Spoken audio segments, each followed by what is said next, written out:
So I've talked about this before on how I create actual workouts, and I've also talked about like bodyweight workouts and total body gym workouts is what I've talked about, and they are fairly similar as far as overall philosophy.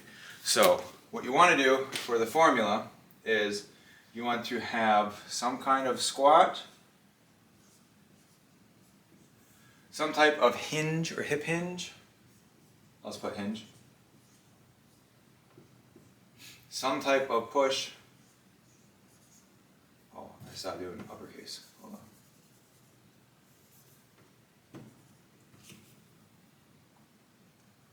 Some type of push.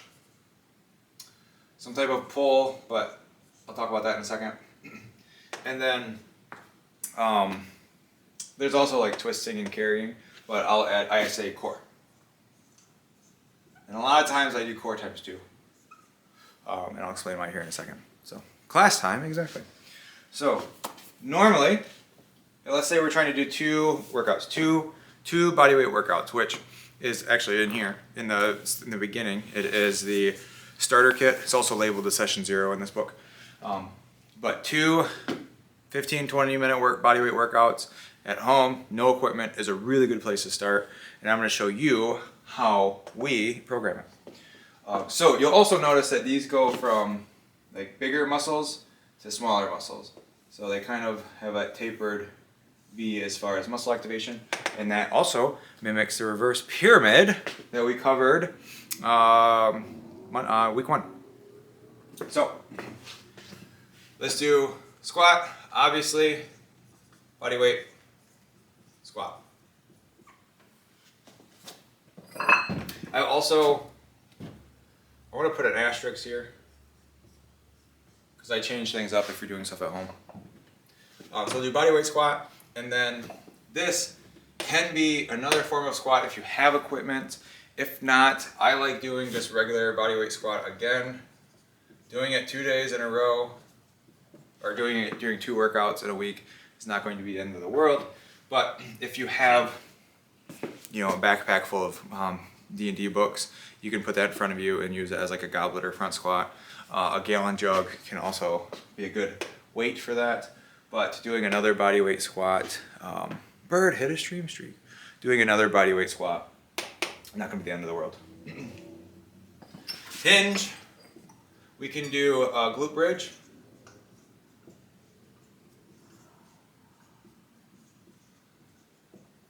We can do glute bridge. I got this out because I was going to try to see what I did. Yeah. Glute bridge here. Again, if you don't have any weight, doing hip hinge movement, standing isn't going to be ideal. So doing it on the ground where you're shooting your hips to the sky can be great. Here you can do single leg glute bridge.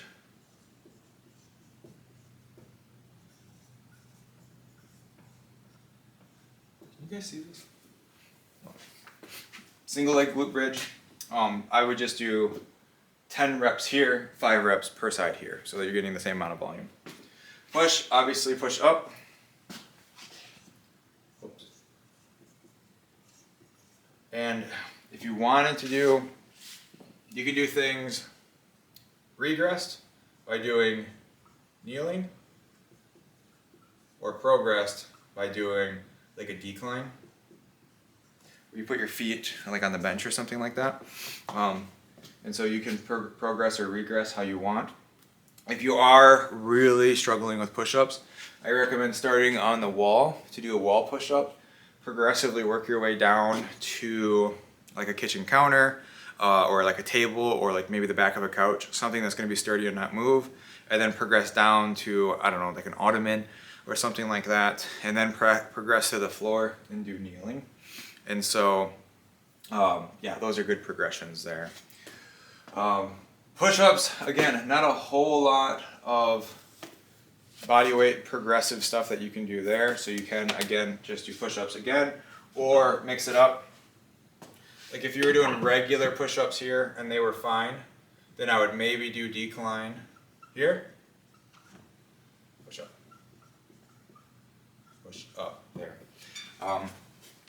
But again, doing push-ups and push-ups is not going to be the end of the world there. Pull. I'm assuming if you don't have any equipment at home, you're not going to have a form of doing a pull, like a pull-up or anything like that. You can get those door attachments. That's totally fine. But let's assume you don't. You can either eliminate this, but a lot of times what I would do is turn it into a single leg exercise. And so it can help add more lower body activity. So this will be reverse lunges.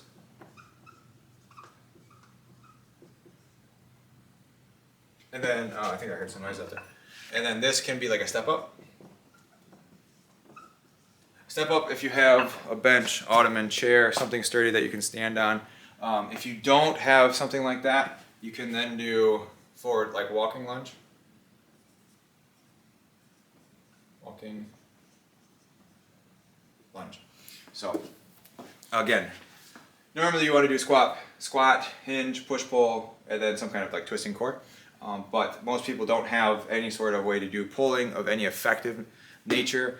I've seen people, again, fill backpacks and do pulls. I think that's probably just a waste of time, when you could be a lot more effective doing legs, because we're only doing like 1.5 leg exercises. This is more glute stuff. So doing squats and then reverse lunges, or squats and then walking lunges or step-ups, I think are a much more better use for your time, much better use of your time than trying to manufacture some kind of pulling exercise. Unless you have bands, which then you can. You get a bunch of bands. Oh yeah, bands, absolutely. Yeah, that's actually you bring up a really good point, Bird. When anybody asks me, I work out at home and I want to kind of improve my home gym setup, I always turn towards bands first, because bands, you can get them on Amazon for like $30. They come in a bag, this big. They're very safe, safe, efficient. So you can take them with you if you go to like a hotel or something like that. And they have all these attachments so that you can do lat pull downs from the door attachment. You can do rows. We can do a lot of things that we can't do with Bodyweight. And the versatility, the cost effectiveness of only being like $30, and the space savingness, it's really the best thing that you can do at home if you're working in a very tight space. Next step from there would be adjustable dumbbells like I have with like an adjustable bench. And then with all of that, assuming you have enough weight, you can pretty much accomplish most things unless you're going for like extreme strength. Oh, and then I feel like I'm going an upward angle here. Next would be, these are my go-to core supersets. Crunches with planks, superset, and then well, let's see what this is. That's normally Russian twist and flutter kicks in. Russian twists and flutter kicks. Oops, I put flutter licks. LOL. So, yeah, that is how I would structure 2 bodyweight workouts at home. Again, you can add a little bit of creativity if you wanted to mix up the squats and push-ups, but really you don't need to, because those are 2 big major lifts, and so I would say you don't really need to mix them up, but you can with doing kneeling, incline, decline, diamond. Spider-Man push-ups are brutal if you're looking to improve them, progress your push-ups, clat push-ups. There's a whole lot that you can do to improve that.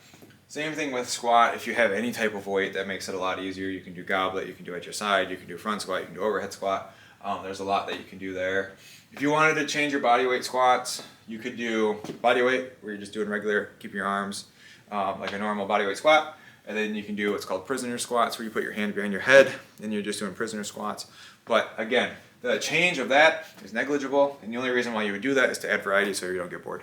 I know neurospiciness is very prevalent amongst our clients, and so sometimes adding variety can help. But I think with glute bridge versus single leg glute bridge, reverse lunges versus step ups or walking lunges, and then the core being completely different.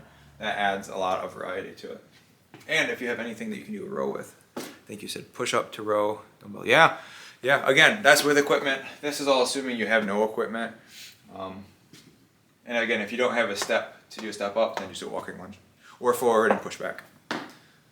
So yeah, this is how I would program. This is how I program 2 bodyweight workouts with no equipment and following our squat, hinge, push pull, and then core. Normally it's supposed to be twist and carry, but we don't need to carry anything. And we get our twists from Russian twists, and then crunch it. You know, we're hitting our movement in all of these. So we have our upper core, lower core, obliques, which is our sides, and then anti-movement core. And then glute bridges, also hit glutes, which some people argue are part of your core. So we get all of it in here. The only thing that we really don't get to hit is your back, and that's because we don't have the equipment to do so. So that is that.